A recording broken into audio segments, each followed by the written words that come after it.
Assalamualaikum warahmatullahi wabarakatuh. Perkenalkan, nama saya Afriana Amaradinka, NPM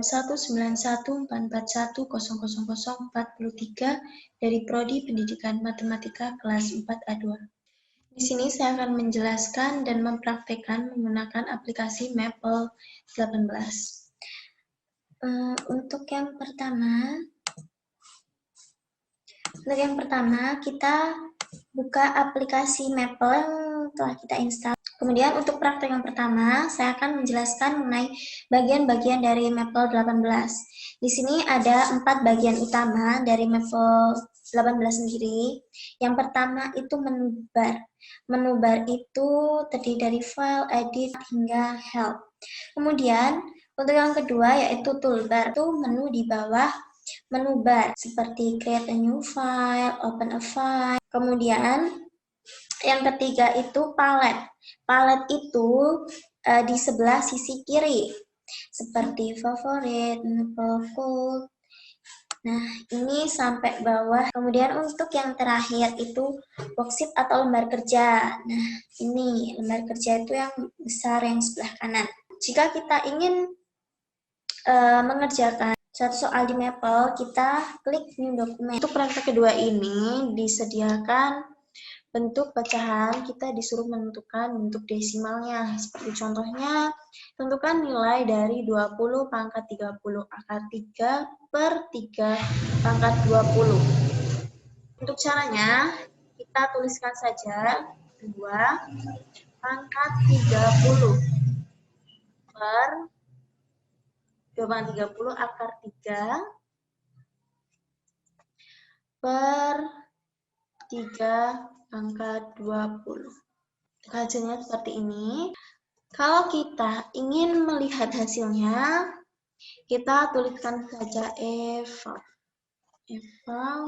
dalam kurung, kita copy aja nih. Kemudian kita pastekan di sini. Kemudian jangan lupa dikasih kurung. Nah, hasilnya seperti ini. Untuk praktek yang ketiga, yang pertama itu menjabarkan. Untuk contohnya, jabarkan bentuk X plus Y pangkat 5. Nah, itu menggunakan expand. Expand dalam kurung X plus Y pangkat 5. Hasilnya seperti ini. Terus yang kedua, itu menyederhanakan bentuk pecahan. Contohnya, sederhanakan bentuk 153 per 102. Itu caranya menggunakan simplify dalam kurung 153 per 102. Jangan lupa tutup. 3 itu nilai fungsi f jika x sama dengan 0. Contohnya, berapakah nilai fungsi f jika x sama dengan 0? Ini menggunakan eval. Dalam kurung, ini soalnya 1 per sigma akar, yaitu SIRT. Dalam kurung pi, kita cari simbol pi di sini, tutup kurung, kemudian pangkat negatif x per min simbol mu di sini, nih mu pangkat 2 per 2 sigma pangkat 2. X sama dengan 0. Tutup kurung. Nah, hasilnya seperti ini. Untuk praktek yang 4, kita ada 2 praktek. Yang pertama menggambarkan fungsi 2 dimensi dan yang kedua menggambarkan fungsi 3 dimensi. Kita mulai dulu dari yang 2 dimensi terlebih dahulu. Contoh ini ada fungsi f(x) sama dengan x pangkat 2 min 8x plus 7. Untuk menggambarkan grafik, kita tuliskan plot. kita masukkan fungsi X kuadrat ini dalam kurung sini. X pangkat 2 min 8X plus 7, tutup kurung. Nah, ini akan muncul grafik 2 dimensi seperti ini. Untuk grafik fungsi 3 dimensi, ini ada contoh soal fungsi f(x) sama dengan 2 sin X plus Y cos X. Langkahnya untuk menggambar grafik itu sama seperti grafik 2 dimensi tadi, tetapi bedanya di sini itu menggunakan tulisan 3 dimensi, karena kita akan membuat grafik 3 dimensi. Dalam kurung, tulis fungsinya 2 sin X plus Y cos X. X sama dengan 0 kali 3 pi, koma Y sama dengan 0, untuk Y sama dengan ini batasannya 2 dikali pi, baru kita tutup kurung. Hasilnya akan seperti ini yang disebut dengan grafik 3 dimensi. Praktik 5 ini kita akan mempraktekkan banyak. Dengan catatan kita menggunakan 3 cara atau 3 langkah. Untuk soal yang pertama, itu kita harus menentukan nilai limit dari suatu fungsi. Ada contoh seperti ini. Tentukan nilai limit fungsi 2x min 1 per x pangkat 2 min 3x plus 4 untuk x mendekati min 1. Nah, untuk cara yang pertama, kita tinggal langsung tuliskan limit dalam kurung 2x min 1 per x pangkat 2 min 3x plus 4, koma, tadi kan sudah saya sebutkan, untuk x mendekati 1, x sama dengan min 1. Tutup kurung. Kemudian untuk cara yang kedua, kita lihat di samping kiri lembar kerja itu sudah ada. Karena kita sedang mencari limit, makanya kita mengambil fungsi limit ini. Kita copy aja ya. F itu fungsi. Kita copy dari fungsi yang atas ini. Di bawah ini juga harus diganti dengan min 1. Kemudian untuk cara yang ketiga itu kita tulis with student calculus 1. Kemudian kita tulis limit tutor. Di sini ada fungsi. Kita masukkan fungsi yang tadi aja. Nah, ini kita paste aja nggak apa-apa. Karena di sini kan ini 0, x-nya masih 0. Sedangkan tadi yang di soal x-nya mendekati 1. Makanya di sini di yang add ini kita harus menggantikan sama dengan soal, yaitu minus 1. Kemudian kita klik all step. Untuk soal nomor 2, menentukan turunan fungsi. Nah, contoh soalnya saya punya soal seperti ini. Tentukan turunan fungsi f(x) 5x min 3 per x plus 6 terhadap x. Cara yang pertama, kita menggunakan div.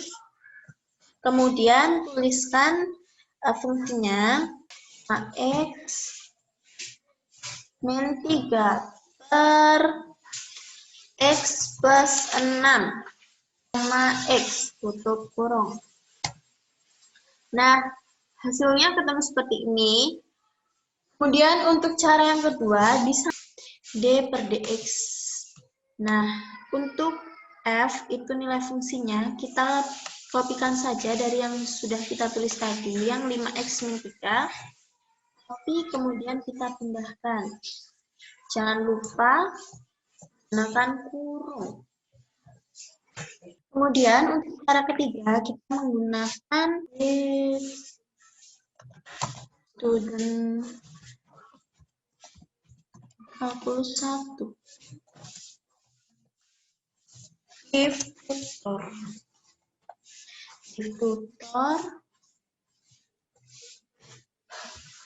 Nah, untuk di sini ada kolom function itu untuk menuliskan fungsi. Kemudian udah muncul di sini sama klik all step. Nah, ini muncul step pertama sampai step terakhir yang hasilnya seperti ini. Terus, nah hasilnya seperti ini. Jadi, kita menggunakan cara 1, cara 2, cara 3 itu sama aja. Kemudian, untuk soal yang nomor 3, ini kita hapus dulu. Untuk soal yang ketiga, kita disuruh untuk menentukan integral tentu dari suatu fungsi.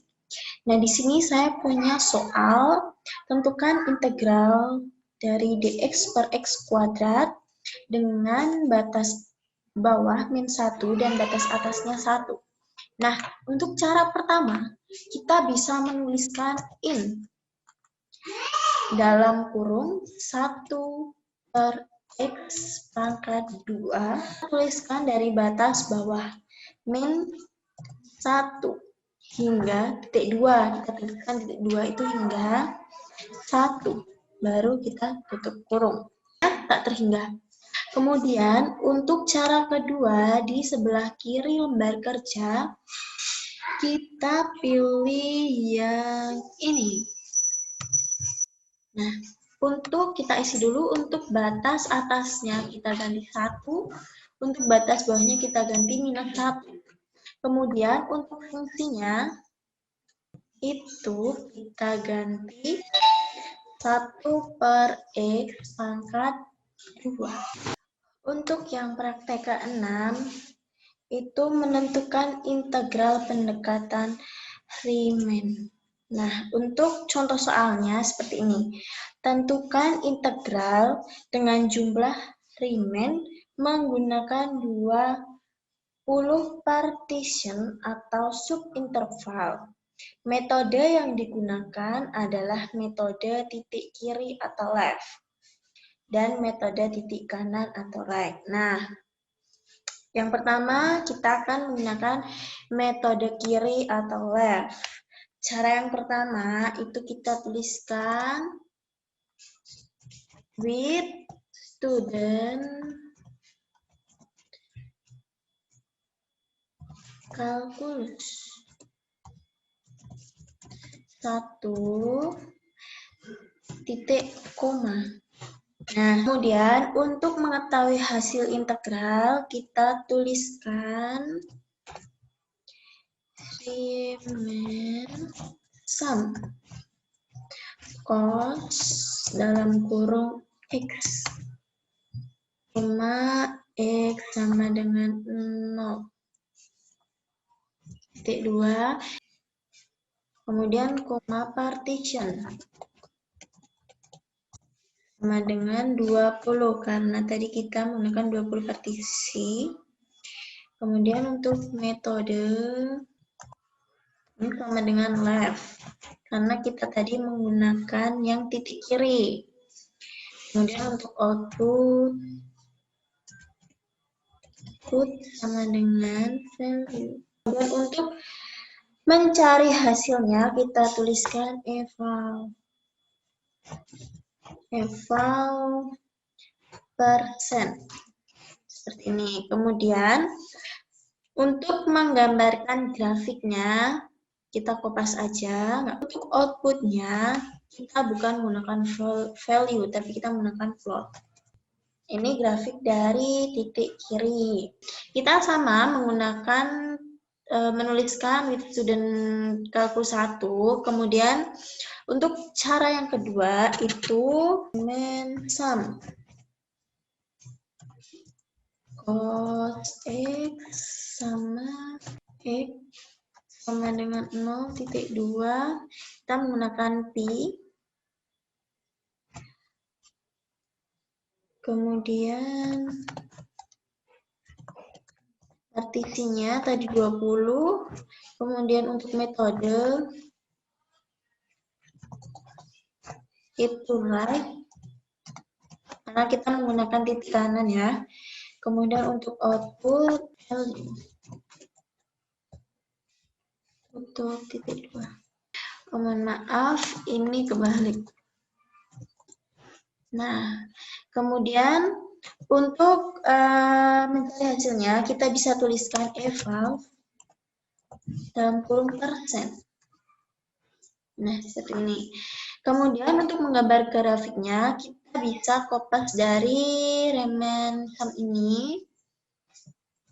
Tapi harus kalian ingat, untuk P kita ganti menggunakan tulisan. Dan untuk output kita ganti menjadi plot.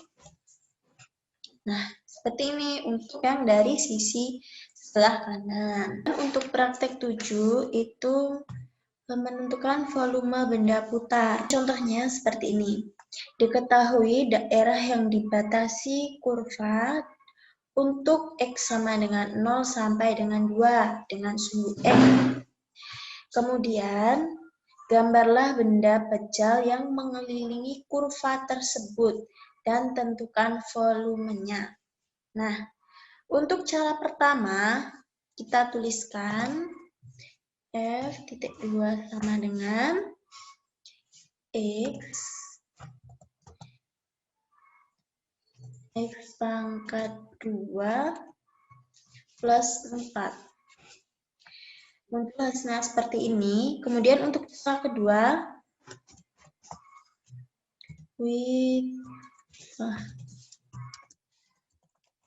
student 41, jangan lupa pakai titik koma. Kemudian untuk cara yang ketiga, kita tuliskan volume of revolution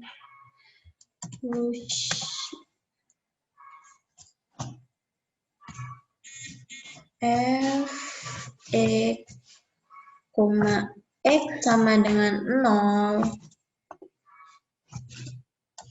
X sama dengan horizontal.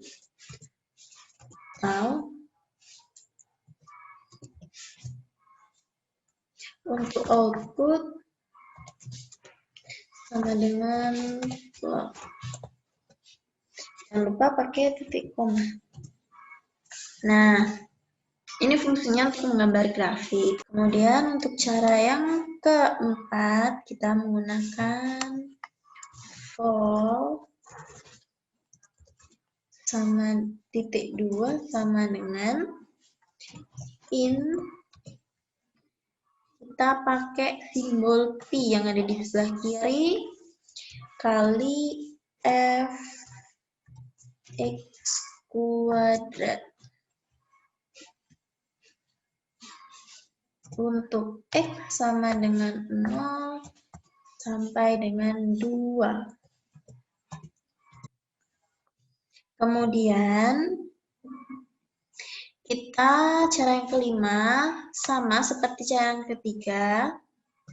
Kita copy aja, kemudian kita paste. Bedanya untuk outputnya kita isi value. Nah, muncul hasilnya. Kemudian untuk cara yang terakhir, itu sama dengan langkah ketiga dan langkah kelima. Hanya saja bedanya itu di output. Untuk outputnya kita ganti integral. Nah, seperti ini. Sekian presentasi dari saya. Apabila banyak kesalahan dan kekurangan dalam saya menjelaskan, saya mohon maaf. Sekian dari saya. Wassalamualaikum warahmatullahi wabarakatuh.